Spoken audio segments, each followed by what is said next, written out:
ഇന്ത്യക്ക് കൈമാറുന്നതിനെതിരെ നീരവ് മോദി നൽകിയ അപ്പീലിൽ ഇടപെടാതെ ലണ്ടൻ കോടതി ഇതോടെ നീരവിനെ ഇന്ത്യയിലേക്ക് എത്തിക്കാനുള്ള ഏജൻസി നീക്കങ്ങൾ വേഗത്തിലാക്കാം. താൻ ഏജൻസികളുടെ കസ്റ്റഡിയിൽ പീഡനത്തിന് ഇരയാകുമെന്നായിരുന്നു നീരവിന്റെ വാദം. ദില്ലിയിൽ നിന്ന് ധനേഷ് രവീന്ദ്രനാണ് വിശദാംശങ്ങളുമായി ചേരുന്നത്. ധനേഷ്, കോടികളുടെ തട്ടിപ്പ് നടത്തി കടന്നതാണ് നീരവ് മോദി. ഇപ്പോൾ ലണ്ടൻ കോടതിയിൽ നിന്ന് തിരിച്ചടി നേരിട്ടിരിക്കുകയാണ്. നീരവ് മോദിക്ക് ഇന്ത്യയിലേക്ക് എത്തിക്കാനുള്ള നടപടി ഏജൻസികൾ വേഗത്തിലാക്കാനുള്ള സാധ്യതയാണ് മുന്നിലുള്ളത്. വിവരങ്ങൾ എങ്ങനെയാണ്? നിമ്മി, അഞ്ജലി, നമുക്കറിയാം ഈ കേസുമായി ബന്ധപ്പെട്ട് 2019 മുതൽ ഇയാൾ UK ജയിലിലാണ്. കോടികളുടെ വായ്പാ തട്ടിപ്പ് നടത്തിയാണ് ഈ നീരവ് മോദി മുംബൈയിൽ നിന്ന് പിന്നീട് വിദേശത്തേക്ക് കടന്നു കളയുന്നത്.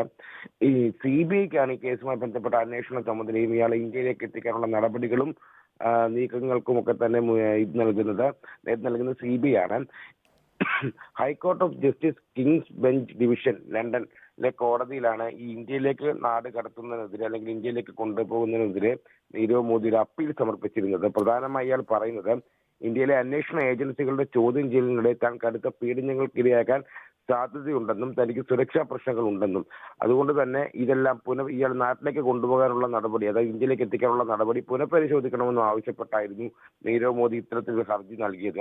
എന്നാൽ ഈ ഹർജിയിൽ ഇപ്പോൾ ഏതായാലും ഇടപെടാൻ ഈ ലണ്ടനിലെ കോടതി വിസമ്മതിച്ചിരിക്കുകയാണ്. ഇതോടുകൂടി ഇന്ത്യയിലേക്ക് അയക്കുന്ന നടപടിയുമായി ബന്ധപ്പെട്ടുള്ള നിയമ തടസ്സം ഇപ്പോൾ മാറിയിരിക്കുകയാണെന്നുള്ള കാര്യമാണ് ഇപ്പോൾ CBI വ്യക്തമാക്കിയിരിക്കുന്നത്. ഇതിന്റെ ഉത്തരവൊക്കെ തന്നെ പുറത്തിറങ്ങിയിട്ടുണ്ട്. ഈ ഒരു സാഹചര്യത്തിൽ ഇനി മറ്റ് നയതന്ത്ര നടപടികൾ പൂർത്തിയാക്കി നീരവ് മോദിയെ ഇന്ത്യക്ക് കൈമാറാനാകും. അതിനുള്ള നടപടിയിലേക്ക് ലണ്ടനിലെ ഏജൻസികൾക്ക് നീങ്ങാനാകും.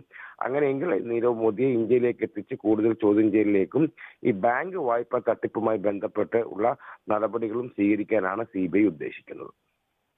ശരി, ധനേഷാണ് ദില്ലിയിൽ നിന്ന് വിശദാംശങ്ങൾ നൽകിയത്.